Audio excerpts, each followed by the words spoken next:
Okay, go ahead. All right, you ready? Mm-hmm. Okay, so what is an EVD? An EVD is an extraventricular drain. It connects to a catheter that goes directly inside the brain. So on here I have a CT image of the catheter, and it goes inside the ventricles of the brain right here. So why EVD? Strokes, anything with trauma, anything that causes pressure in the brain, the neurosurgeon will insert the catheter into the brain and connect it to this lovely EVD system. And then the nursing responsibilities for us, we are responsible for noting the color, the amount of drainage. We're also responsible for noting the ICP, checking the waveform, and making sure that it's a good value. And part of getting the ICP is making sure that we're properly leveling and zeroing, okay? So from here, we connect, actually the neurosurgeon connects this to the catheter that goes directly in the brain. These ports that are up here closest to the brain are essentially neurosurgery's responsibility. We do not flush, we do not pull anything from this. So neurosurgery, they can draw a CSF sample from here. They can also flush into the brain, and then they can also flush through the entire system. If there is a lab order for a CSF sample, neurosurgery must come to the bedside and draw it. Nurses, we just grab like a red top, and then they can put the CSF in there. And then we also have to transport it down to lab manually. We cannot send it through the tube system, okay? So the drainage goes from the brain to this system. So I like to say that this right here is the control center. I don't know if you can kind of see the EVD. Yes. Perfect. Awesome. So I always look at this as this is my patient down here. This right here is my transducer, and this is my drain. So in order to get a proper amount of drainage and a proper ICP, we have to level and zero. So you grab your carpenter's leveler. It's usually hooked up to the back. If it's not, you can hook it up. It just hooks right in there. I'm going to pretend that this is my patient's ear. So we're going to level it to the tragus of the ear, which is the closest level to the foramen of Monroe, which is the hole at the base of your skull. So on the back of the EVD here, you have a clamp that you can squeeze and move the EVD up and down. So I'll pretend this is my patient's ear, and I will level it up so the bubble is in the middle of the level, just like hanging pictures on your wall. Okay. Once it's leveled, you want to do a couple safety things. So, and you know your level is right, you want to make sure you're clamping on the back with the rubber clamp. And there should be one up here, but this one's like a sample, so it's broken. But you want to clamp here. And then you have this rope that is also attached. And you want to make sure it's attached to the IV pole on the top. And you go taut, so it's tight, just in case somebody accidentally bumps the IV pole or somebody grabs it and it accidentally comes off and it is below the level of the foramen of Monroe. The output will start dumping out, and then your patient will herniate and unfortunately pass away. So that's why it's important to make sure that your EVD is attached to the pole. All right, so zeroing. You're going to attach, just like an A-line, to your monitor, the cord for A-lines.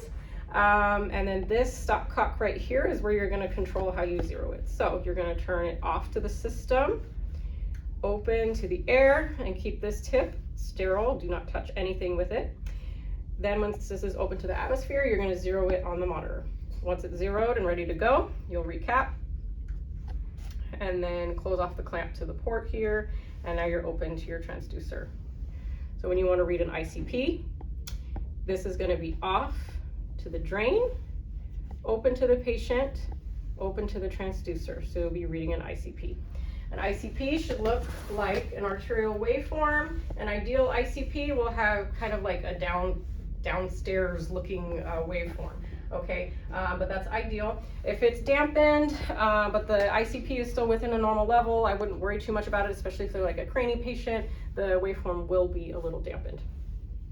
All right, so for draining, you're going to turn off to the transducer, open to the patient, open to the drain, and it'll be continuously draining. All right, and this is your graduated cylinder for the drain. So for ICPs, you don't want your ICP to go greater than 20. Neurosurgery usually orders that if the ICP maintains greater than 20 for 5 minutes, go ahead and give them a page. Within that 5 minutes, do your nursing judgment, do some troubleshooting, check your neural status, check your pupils. Is your patient hot? Are they having a fever? Sometimes that can raise ICP. Do some cooling measures. Are they vented? Are they coughing? Are they fighting the vent? Are they on sedation? Do they need more sedation? Are they too awake? Also, is the environment super loud? PACU is noisy. Maybe turn off the lights, close the curtain, kind of diminish those stimulations. If the ICP is still 20, go ahead and give neurosurgery a page. For your output, if your output is greater than 20 as well, call them, let them know. So 20 and 20. And the neurosurgery pager for Kaiser Fontana is 20/20. So it's easy to remember in that way. Your graduated cylinder here, there's clips that you can pinch that will raise this up and down.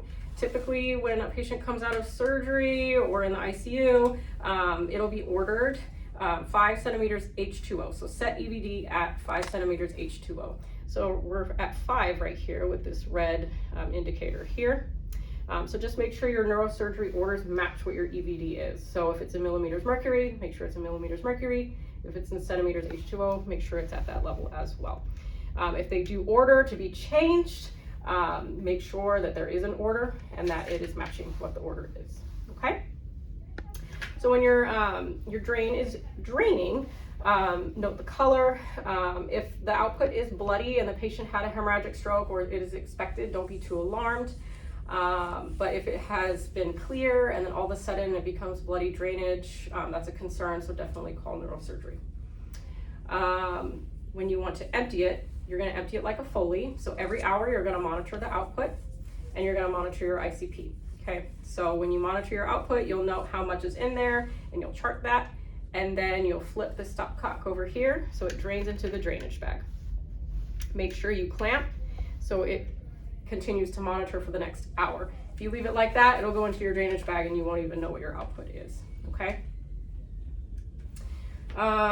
As far as, let's see, so we went over output, we went over leveling, we went over safety. Oh, Kuros caps. So Kuros caps are a no-no on EVDs on any of the ports. So just remember, Kuros caps have alcohol-containing solution. You don't want alcohol to go and affect the meninges of the brain. Cool. Lumbar drain, or you just want me to do EVD? Okay. So lumbar drain. Same mechanism, same machine. However, there is a little more leeway. We are not monitoring it. We're not checking ICPs. So you want the level to be at the phlebistatic axis or down to the level of where the drain is at the lumbar. So neurosurgery typically orders to drain between 8 to 10 cc's an hour. So you're going to leave it continuously draining, never clamp unless you need to go to CT, MRI, things like that. The patient needs to go to the bathroom or something. So leave it unclamped and draining. You have to kind of like gauge every 15 minutes or so, kind of take a look at your output. If you've got like 2 cc's every 15 minutes, you're in the clear. But if it's draining a lot, like 5 cc's in 5 minutes, definitely adjust your drain. So if it's draining too fast, move it up. If it's draining too slow, you can move it down. Just make sure that you're not draining too much. If it overdrains, the patient will get a headache, and you can risk also herniation with this one as well. So for both EVD and lumbar drain, you're going to clamp when you go to any test, CT, MRI. If the patient's on a vent and they're coughing like crazy, go ahead and clamp it, suction, get everything under control, and then go back to draining. Every hour, just remember to check your ICPs, off to the drain, and then close it back to where you're off to ICPs and continuously draining. Do not continuously drain and do ICPs at the same time because CSF will actually back up into your transducer here. So every hour on the hour, go ahead and check your ICPs, your output, and record it. And then with lumbar drains, check your output every hour and record it. And that's it. Thank you.